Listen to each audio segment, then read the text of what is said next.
इस दुनिया ने 2 विश्व युद्ध झेले। पहला विश्व युद्ध थमा तो लगा अगला नहीं होगा, लेकिन कुछ ही सालों बाद अगला विश्व युद्ध हुआ। द्वितीय विश्व युद्ध में हिरोशिमा और नागासाकी पर परमाणु बम गिराए गए। रेडिएशन से होने वाली परेशानियां आज भी वहां के लोग झेल रहे हैं। युद्ध में लगातार होने वाले विस्फोट, बम, मिसाइलों ने इस दुनिया को खाक में बदल दिया है। लेकिन एक मिनट, द्वितीय विश्व युद्ध के बाद क्या दुनिया में तीसरा विश्व युद्ध नहीं हुआ? लोग कहेंगे नहीं हुआ, लेकिन सीरिया, ईरान, इराक, इजिप्ट, पूरे मिडिल ईस्ट को पेट्रोल के लालच में तबाह कर दिया गया। जहां दुनिया क्लाइमेट क्राइसिस झेल रही है, वहीं युद्ध में बमबारी, मिसाइलों का इस्तेमाल, वैक्यूम बम और तरह तरह के हथियारों का इस्तेमाल बहुत खतरनाक है। युद्ध और क्लाइमेट क्राइसिस हमारे घरों तक पहुंच चुका है। रूस और यूक्रेन इस युद्ध का जीता जागता प्रमाण है। इससे यही लगता है कि कितने भी विकसित देश हों, उनके शीर्ष नेताओं को न जनता की फिक्र है और न ही पर्यावरण की। खैर, दुनिया में युद्ध के बाद शांति जरूर आती है और अब शांति लाने का समय है। फैक्ट्री से निकलता धुआं, गाड़ी से निकलता धुआं, चिमनियों और ईंटों के भट्टों से निकलता धुआं, धुआं धुआं, इतना धुआं कि एक दिन हम भी धुएं में खो जाएंगे। कोविड के बाद हमें सबसे ज्यादा जरूरत मजबूत फेफड़ों की है। आप भले ही सिगरेट पीते हो न पीते हो, लेकिन आप धुआं तो पी ही रहे हैं। ट्रैफिक सिग्नल पर जो पुलिस रहती है, वो सबसे ज्यादा इसका शिकार है।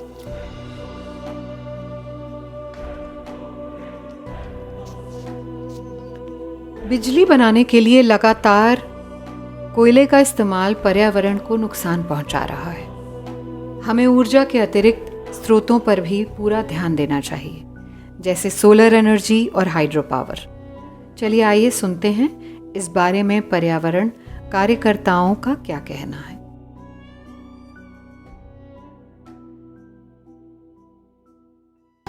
एयर पोल्यूशन पर लोगों का ध्यान सबसे पहले कब गया? देखिए, अगर इस सवाल के बारे में थोड़ा बात करते हुए अगर हम हिस्ट्री में जाएं, तो जो सबसे पहला एक इंटरनेशनल रिकॉग्निशन जिसे हम कह सकते हैं, वो लेट 1950s में इस विषय को हासिल हुआ। और वो वाक़या कुछ ये था कि 1955-56 के अराउंड जाड़े के मौसम में लंदन में कुछ ऐसा हुआ कि पूरा आसमान जो है वो काले बादलों से घिर गया, काली हवाओं से घिर गया। हर तरफ कोहरे जैसा वातावरण था और ये काफ़ी लंबे समय तक ये टिका रहा। जब ये बिल्कुल असाधारण महसूस होने लगा, तो तब का जो एक वैज्ञानिक समुदाय था, उसे ये बात थोड़ी असाधारण लगी और उन्होंने जब थोड़ा शोध किया इस पर, तो उन्होंने ये पाया कि ये आमतौर पर जो हर साल कोहरा होता है, ये वो नहीं था। आसपास के वातावरण में बहुत सारे ऐसे कण मौजूद थे जो आमतौर पर पहले के दिनों में लंदन की हवाओं में नहीं रहते थे। ये वो पहला वाक़या था जब पूरी दुनिया ने और लंदन के उस वैज्ञानिक समुदाय के मार्फत ये इस विषय को पहचाना। उन्होंने ये देखा कि हवा में मानवीय गतिविधियों की वजह से कुछ ऐसी चीज़ें आ जाती हैं जो प्राकृतिक तौर पर हवा में नहीं रहती। तो वो पहला एक रिकॉग्निशन था जब एयर पोल्यूशन को एक विषय के रूप में, एक गंभीर विषय के रूप में पहली बार देखा, समझा गया। और लेकिन अगर हम उससे थोड़ा और पहले जाने की कोशिश करें, 1913 या फिर 1907-8 की गांधी के कुछ लिखे हुए लेखों को या फिर उन्होंने हरिलाल गांधी को जो चिट्ठियां लिखी, अगर हम उनका संदर्भ भी थोड़ा देखने की कोशिश करें तो गांधी वायु प्रदूषण के सवाल को तब से ही पहचान रहे थे और आज 2021-22 में बैठे हुए हम इस विषय की गंभीरता को जिस तरीके से देख रहे हैं, गांधी ने ये सारे सवाल 1907 से लेकर 14 तक अलग अलग माध्यमों में उठाए हैं।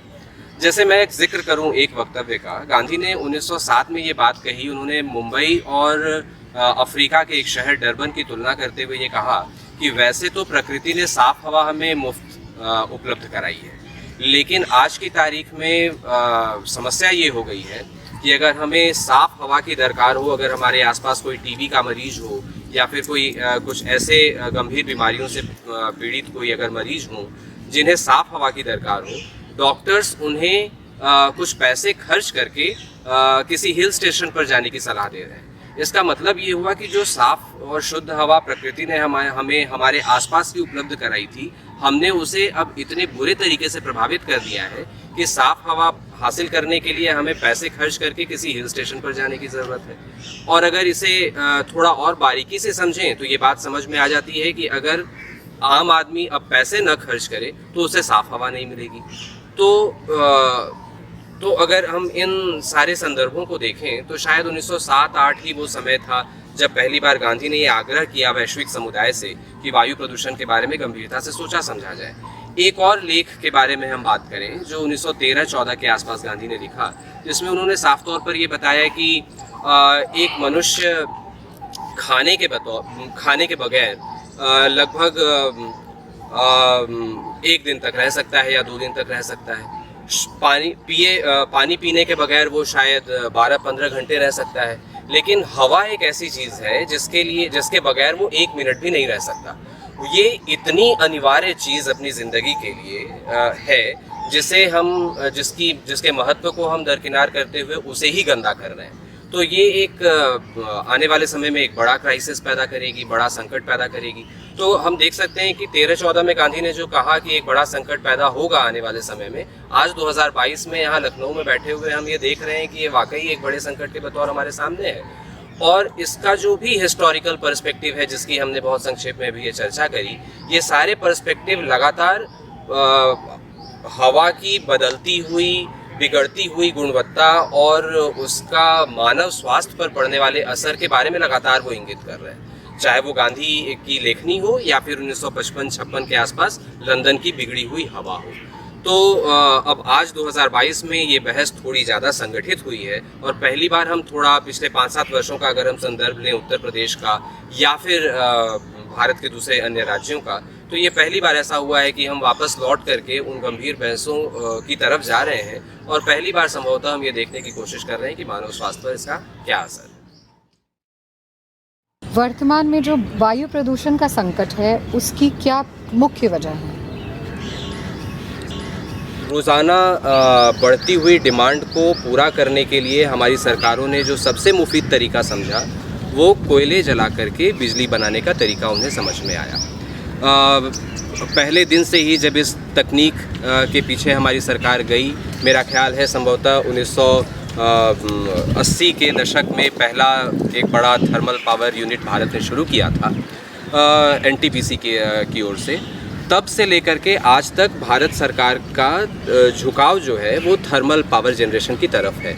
जो हमारा प्राथमिक ऊर्जा स्रोत है वो थर्मल पावर जनरेशन है।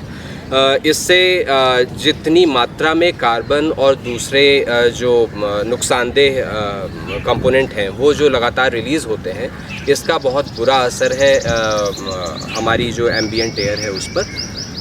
लगातार वैश्विक समुदाय की तरफ से या फिर जो लोग अपने आसपास की हवा को साफ़ करने की चिंता करते हैं या फिर जिन्हें पर्यावरण की चिंता है, वो लगातार ये बात करते हैं कि हमें सौर ऊर्जा की तरफ जाना चाहिए जो काफ़ी सफिशिएंट मात्रा में और मुफ्त हमारे पास उपलब्ध है, प्रकृति हमें मुफ्त उपलब्ध करा रही है।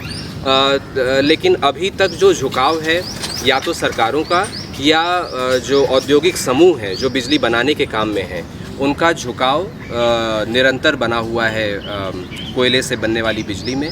ये एक बड़ा सवाल है और उसको हल किए बगैर अपने आसपास की हवा की गुणवत्ता में सुधार ला पाना मुझे एक पर्यावरण कार्यकर्ता होने के नाते ये महसूस होता है कि बिल्कुल ही असंभव सवाल है। दूसरी बात ये है कि जिस तरीके से हमने अपने अर्बन सेंटर्स बनाए हैं और उन अर्बन सेंटर्स पर जो हमने यातायात की प्रणाली जो अब तक विकसित की है उसमें बहुत बड़ी कमी है।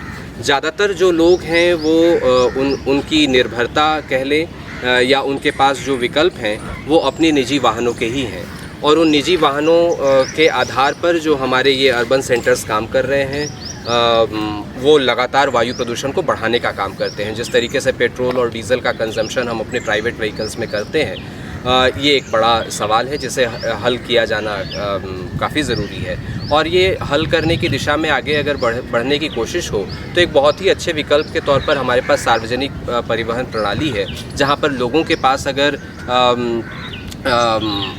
लास्ट माइल कनेक्टिविटी अगर हमारी सरकारें उपलब्ध करा पाएँ तो शायद ऐसे बहुत कम ही लोग होंगे जो अपनी प्राइवेट व्हीकल्स को ही लेकर के सड़क पर आना प्राथमिकता से चाहें। तो ये एक तरीका हो सकता है जिससे हम वायु प्रदूषण पर बहुत मजबूती से लगाम लगा सकेंगे। लेकिन ये बहुत ज़रूरी होगा कि जो सार्वजनिक परिवहन हो हमारे पास हमारे शहरों में या हमारे ग्रामीण इलाकों में उसमें लास्ट माइल कनेक्टिविटी को हम ज़रूर सुनिश्चित करें, अन्यथा शायद सार्वजनिक परिवहन प्रणाली भी बहुत कारगर नहीं हो पाएगी। एक पर्यावरण कार्यकर्ता के नाते मुझे ये भी महसूस होता है कि उत्तर प्रदेश में या भारत के तमाम जितने भी बड़े और छोटे शहर हैं वहाँ पर हमने अपने अर्बन वेस्ट को साइंटिफिक तरीके से मैनेज करना अभी तक नहीं सीखा है। कोई ऐसी तकनीक हमारे शहरों में हमारे राज्य में नहीं आ सकी है जिससे हम वैज्ञानिक पद्धति से अर्बन इलाके में पैदा होने वाले कूड़े कचरे का जो है कि प्रबंधन ठीक तरीके से कर पाएँ।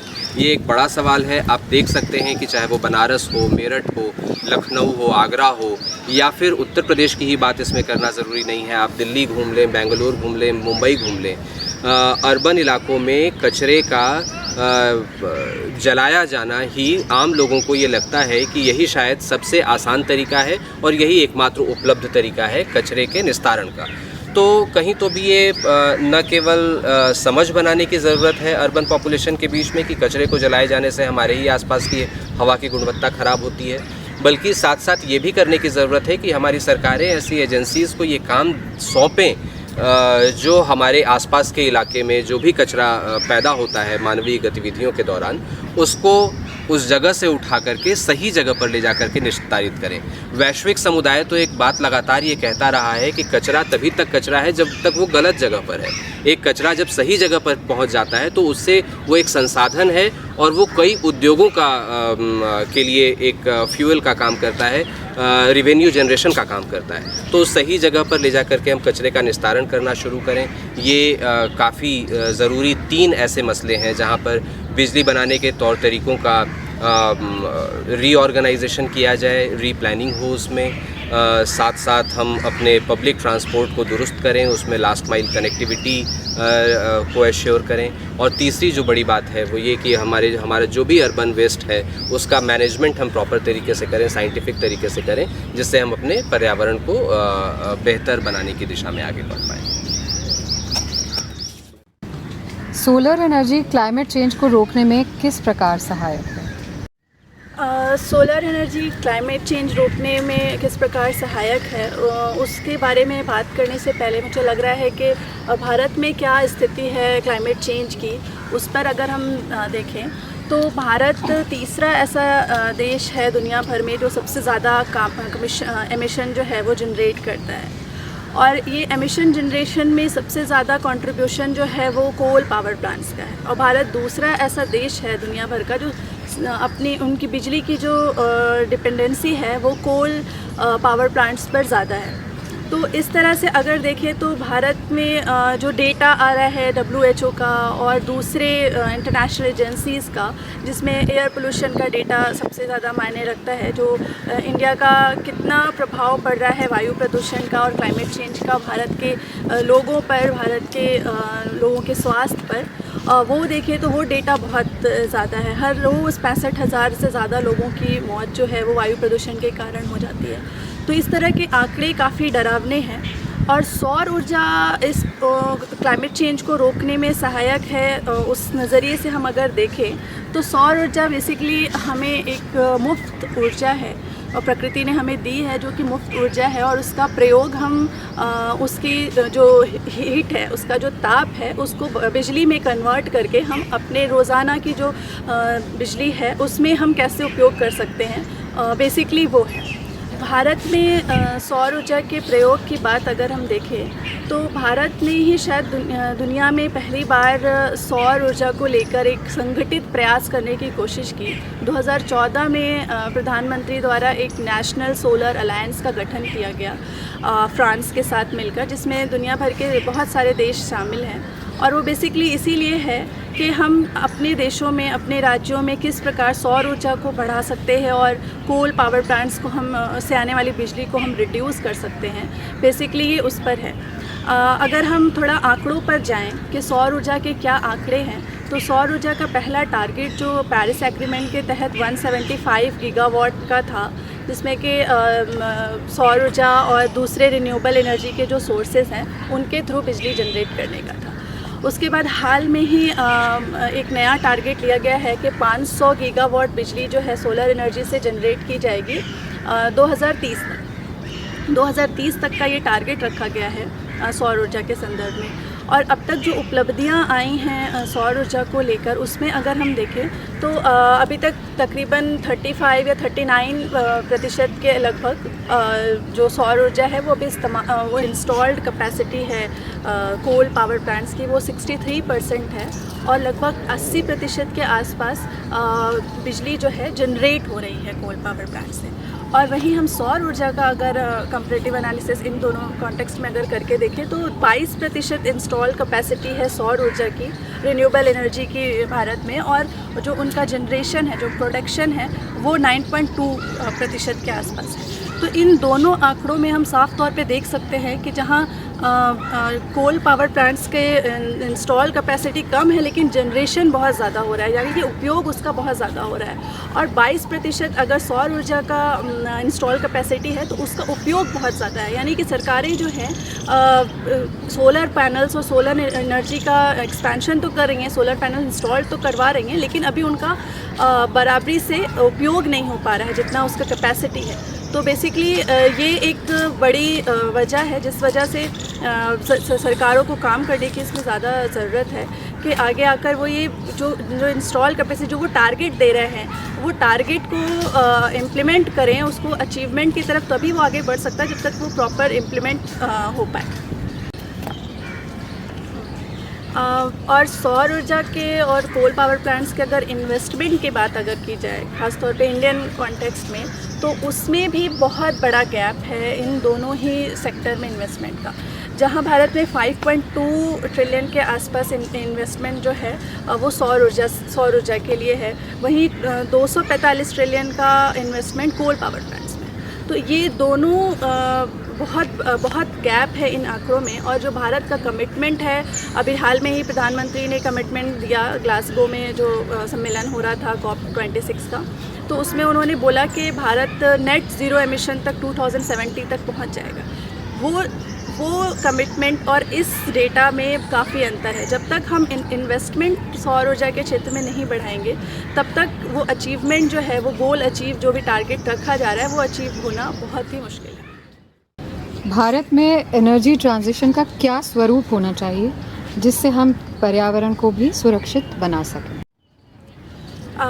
एनर्जी ट्रांजिशन की बात की जाए तो जैसे हमने अभी सौर ऊर्जा के बारे में बात की और कोल पावर प्लांट से ट्रांजिशन की बात की कि हम सौर ऊर्जा की तरफ आगे बढ़ पाएँ, उसी तरह से हम अगर दूसरे उदाहरणों की तरफ आगे बढ़ें तो भारत में और ख़ास तौर पे नॉर्थ इंडिया में ईंट भट्टों की संख्या बहुत ज़्यादा है। और ईंट भट्टों से जो पॉल्यूशन हो रहा है उसका ना केवल पर्यावरण पर बुरा प्रभाव पड़ रहा है, बल्कि जो वहाँ पर कम्युनिटी काम कर रही है ईंट भट्टों में, जो मज़दूर काम कर रहे हैं, उनके स्वास्थ्य पर बहुत ज़्यादा बुरा प्रभाव पड़ रहा है। 50 डिग्री सेल्सियस से ज़्यादा का तापमान जब भी वो ईंट भट्टे यूज़ हो रहे होते हैं, इस्तेमाल हो रहे होते हैं, चल हो रहे होते हैं, वो तापमान लगभग इतना ही होता है।